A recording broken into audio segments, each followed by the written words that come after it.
Assembly ఎన్నికల్లో పరాజయం తర్వాత వైసీపీకి వరుస ఓటములే పలకరిస్తున్నాయి. రాష్ట్రంలో ఏ ఎన్నిక జరిగినా కూటమి సునాయాసంగా విజయం సాధిస్తోంది. ప్రధానంగా వైసీపీకి బలం ఉన్న చోట టీడీపీ కూటమినే జయకేతం ఎగురవేయడం ఆసక్తికరంగా మారుతుంది. తాజాగా జరిగిన 10 పట్టణ స్థానిక సంస్థల ఉప ఎన్నికల్లో హిందూపురం మున్సిపాలిటీతో పాటు తిరుపతి, నెల్లూరు, ఏలూరు కార్పొరేషన్లోనూ నందిగామ, నూజివీడు వంటి మున్సిపాలిటీలు టీడీపీ కూటమి ఖాతాల్లోకి వెళ్లాయి. వాస్తవానికి ఈ అన్ని మున్సిపల్ నగరపాలక సంస్థల్లో సంఖ్యాపరంగా వైసీపీకే ఎక్కువ బలం ఉంది. కానీ కూటమి గెలవడమే ఇక్కడ ప్రత్యేకంగా చెప్పుకోవాల్సి వస్తుంది. అసెంబ్లీ ఎన్నికల్లో కూటమి తర్వాత పార్టీపై ఫోకస్ చేయాల్సిన వైసీపీ అధిష్టానం ఆ పని గాలికి వదిలేసిందనే అభిప్రాయం వ్యక్తమవుతోంది. తాజాగా ఎదురైన పరాజయాలను విశ్లేషిస్తే అన్ని చోట్ల వైసీపీ నుంచి పిటాయించిన నేతలే ఆ పార్టీ అభ్యర్థులను ఓడించారు, అధికార కూటమిని గెలిపించారు. 4 ఏళ్ల క్రితం తాము గెలిపించామని చెప్పుకున్న కౌన్సిలర్లు, కార్పొరేటర్లు ఇప్పుడు పార్టీకి హ్యాండ్ ఇవ్వడం చర్చానీయాంశమవుతోంది. 2021 మార్చిలో జరిగిన మున్సిపల్ ఎన్నికల్లో రాష్ట్రం మొత్తం చుట్టేసిన వైసీపీ ఇప్పుడు ఖాళీ అయిన స్థానాలను కాపాడుకోలేని దుస్థితికి చేరుకోవడం ఆ పార్టీ వైఫల్యంగా చెబుతున్నారు.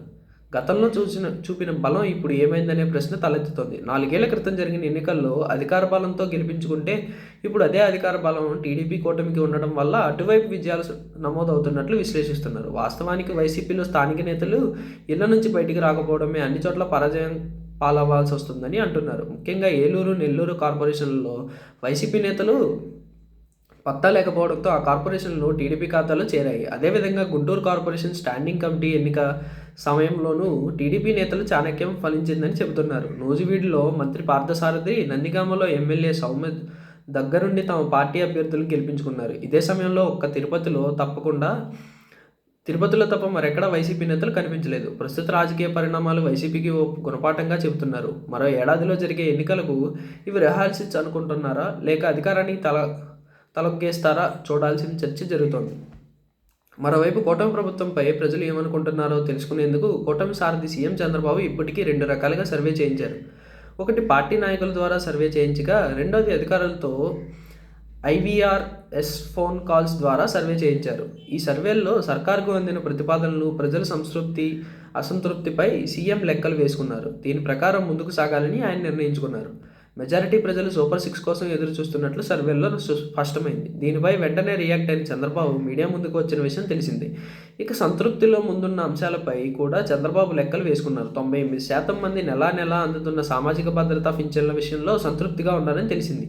అయితే చిన్న పొరపాట్లు జరుగుతున్నాయని, కొన్ని చోట్ల పింఛన్దారులు సుదారులు ప్రయాణించి పింఛన్ తీసుకోవాల్సి వస్తుందని కూడా సర్కారు దృష్టికి వచ్చింది. అదే సమయంలో ఉదయం 6 గంటల నుంచి పింఛన్ ప్రారంభించాలని ప్రభుత్వం చెబుతున్నా అది 8 గంటల తర్వాత కానీ ప్రారంభం కావడం లేదని కూడా ప్రభుత్వం లెక్కలు చేరాయి.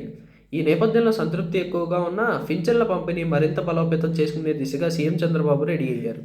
ఇతర అంశాల మాట ఎలా ఉన్నప్పటికీ సంతృప్తి విషయంలో పింఛన్ల పరిస్థితి బాగానే ఉన్న నేపథ్యంలో దీనిని మరింత పక్కాగా నిర్వహించి 100కు 200% మార్కులు సంపాదించుకునే దిశగా అడుగులు వేస్తున్నారు. ఈ క్రమంలో ఇక నుంచి అంటే వచ్చే నెల నుంచి పింఛన్లను తెల్లవారుజామున 5 గంటల నుంచి ఉదయం 6 గంటల మధ్య రాష్ట్ర వ్యాప్తంగా 80% పింఛన్లు పంపిణీ పూర్తి చేయాలని ఆయన నిర్ణయించారు. అదేవిధంగా 10% 7 గంటల లోపు, మిగిలిన 10% పంపిణీ 8 గంటల కల్లా పూర్తి చేయాలని చంద్రబాబు నిర్దేశించారు. దీన్ని కలెక్టర్లు పర్యవేక్షించాలని, చెప్పిన సమయం దాటితే కలెక్టర్ల బాధ్యతలు అవుతారని కూడా చంద్రబాబు నిర్దేశించడం గమనార్హం. అంటే 98% సంతృప్తిని మరింత పెంచేందుకు సర్కారు కీలక నిర్ణయం తీసుకుందని అధికారులు చెబుతున్నారు.